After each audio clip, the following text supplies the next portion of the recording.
हमारे सुनने वाले श्रोतागण को डॉक्टर रुखसाना खान का नमस्कार, आदाब। जो पिछले टॉक हमने किए थे वो गर्भ से संबंधित और वुमन हेल्थ पे किए थे। कुछ बातें आइए हम लोग एडोलेसेंट हेल्थ पे बात करेंगे। एडोलेसेंट हेल्थ का मतलब होता क्या है? जब बच्चा अपनी युवावस्था में दाखिल होता है, यानी 10 साल से लेकर 19 साल तक में, अंदर होने वाले हार्मोन से उसमें जो शरीर में और मानसिक सोच में परिवर्तन होता है, उसके बारे में हमारी जानकारी और श्रोतागण की जानकारी जो हम देंगे वो बहुत ज़रूरी है। अभी देखिए 10th और 12th बोर्ड के एग्ज़ाम हुए हैं, उसमें बच्चों ने बहुत अच्छा किया, बहुत एक्सेल किया, अच्छे नंबर मार्क किए, लेकिन ये ज़रूरी नहीं है कि हर बच्चा जो दौड़ में हो वो पहला ही आए। और यही सोच के साथ हमें बच्चे का विकास एडोलेसेंट हेल्थ में मानसिक ऐसा करना है, वो मेहनत ज़रूर करे, कोशिश करे और आसमान को छूने की ज़रूर कोशिश करे। लेकिन उसमें आपने देखा होगा आज ही के पेपर में एक बच्ची जो देख भी नहीं पा रही थी और सुन भी नहीं पा रही थी, सार्कोइडोसिस की वजह से उसका जो हियरिंग था वो भी डिफेक्ट हो गया, लेकिन पेरेंट्स के सपोर्ट की वजह से आज उस लड़की ने 98.8% मार्क्स 10th बोर्ड में लिए। ये बहुत बड़ी बात है। मेरा ये मतलब नहीं है कि हर बच्चा जो है वो पहले ही नंबर पे आए। बच्चे की ग्रूमिंग या लड़का या लड़की की ग्रूमिंग हमको इस तरह से करनी है कि हमको ये जीवन ज़िंदगी में एक ही बार मिलता है, तो उसको हम किस तरह से हासिल करें, दुनिया भी और भगवान ने जिस काम के लिए हमको दुनिया में भेजा है वो काम भी हम करें। सब कुछ ज़िंदगी नहीं है। पेरेंट्स इतने एम्बिशियस हो गए हैं कि जान लिए लेते हैं बच्चों के पीछे कि इतने ही % मार्क्स लाना है।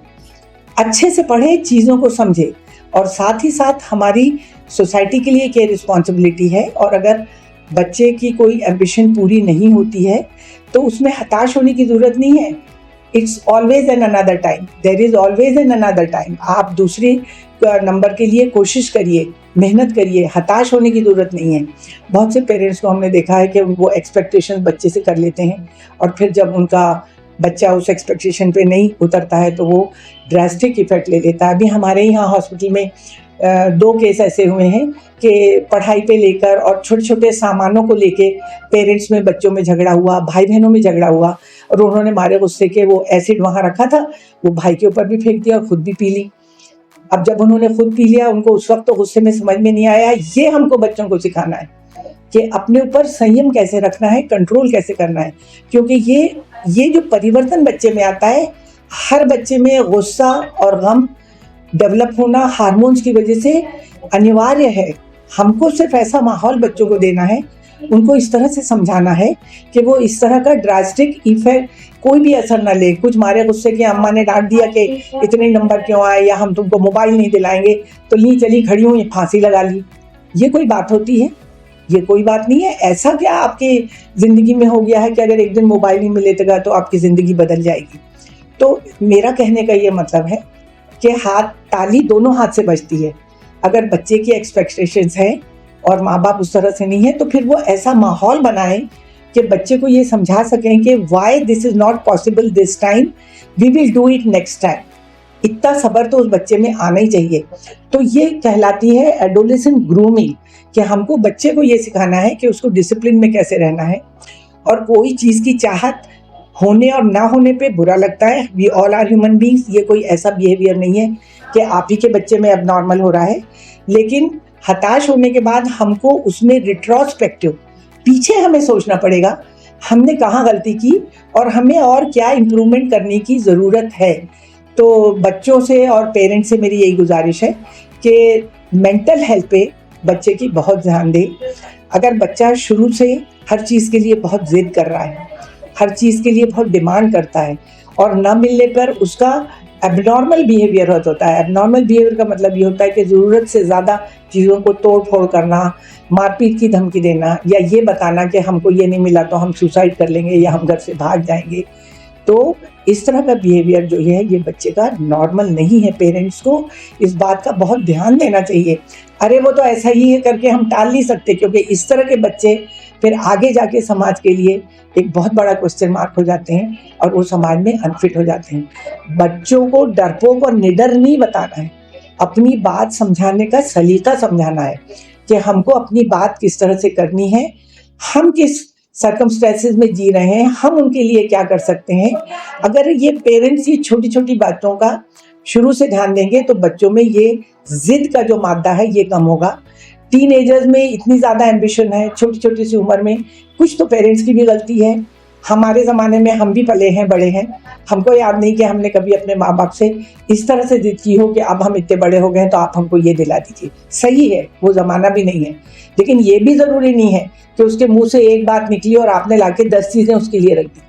क्योंकि हाउ द मनी कम्स, आप कितना मेहनत करके वो पैसा ला रहे हैं, ये बच्चे के ध्यान में ज़रूर होना चाहिए। हर चीज़ अगर आप बच्चे को मुहैया कर देंगे तो वो मेहनत करने का उसका अंदाज बदल जाएगा। वो हर चीज़ को आसानी से पाने की कोशिश करेगा, और चीज़ें इतनी आसान नहीं है श्रोतागण।